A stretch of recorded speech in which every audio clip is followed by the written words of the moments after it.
Iran Israel war के बीच Donald Trump administration ने भारत को लेकर कौन सी गुड न्यूज दी है? भारत के विदेश मंत्रालय ने बांग्लादेश की नई सरकार को कौन से मुद्दे के ऊपर जल्दी कार्रवाई करने के लिए कहा है?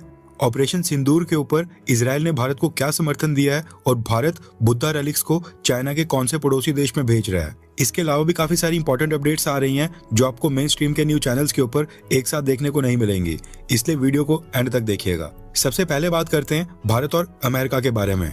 यूएस गवर्नमेंट ने अपने secretary of state Marco Rubio की भारत यात्रा की अनाउंसमेंट कर दी है। खास बात यह है कि यूएस प्रेस रिलीज के अकॉर्डिंग मार्को रूबियो भारत में क्वाड विदेश मंत्रियों की मीटिंग में भी हिस्सा लेंगे।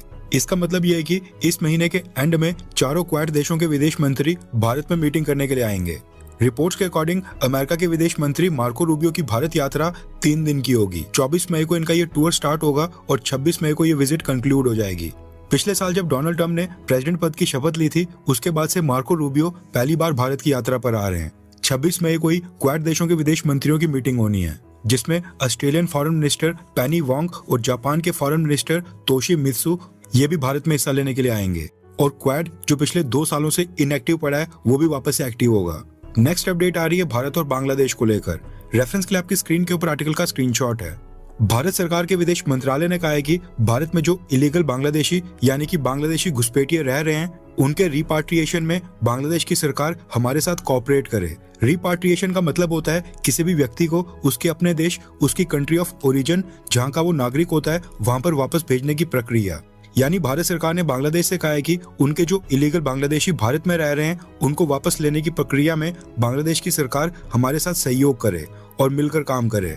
इसके आगे भारत के विदेश मंत्रालय ने कहा है कि भारत को उम्मीद है कि बांग्लादेश सरकार नेशनैलिटी वेरिफिकेशन के काम को स्पीड अप करेगी, उसमें तेजी लाएगी। होता क्या है कि इलीगल इमिग्रेंट्स को वापस उनके अपने देश भेजने का जो लीगल तरीका होता है, उसमें सामने वाले देश को लोगों की लिस्ट भेजी जाती है और कहा जाता है कि वो आइडेंटिफिकेशन करके कंफर्म करके बताए कि ये उन्हीं के देश के नागरिक हैं और उनको वापस ले ले। जिसके बाद सामने वाला देश नेशनैलिटी वेरिफिकेशन करता है और उसके बाद लीगल तरीके से इलीगल इमिग्रेंट्स को वापस भेजा जाता है। भारत के विदेश मंत्रालय ने कहा है कि ये एक कोर इशू है और अभी भी 2862 केसेस बांग्लादेश की गवर्नमेंट के साथ पेंडिंग पड़े हुए हैं। भारत ने बांग्लादेश की सरकार को 2862 लोगों की एक लिस्ट भेजी है और कहा है कि इनकी नेशनैलिटी कंफर्म की जाए और वापस बांग्लादेश लिया जाए। बांग्लादेश की नई गवर्नमेंट बनने के बाद ये पहली बार है जब भारत के विदेश मंत्रालय ने साफ तौर पर बांग्लादेश की नई तारिक रहमान गवर्नमेंट को कहा है कि वो अपने इलीगल इमिग्रेंट्स को वापस लेने की प्रक्रिया स्टार्ट करे। और ये स्टेटमेंट इशू करके मोदी सरकार ने एक तरह से अपनी इंटेंशंस को भी क्लियर कर दिया है कि इलीगल इमिग्रेंट्स का जो मुद्दा है, उसके ऊपर भारत सरकार काफी सीरियस है और नई गवर्नमेंट को भी हमारे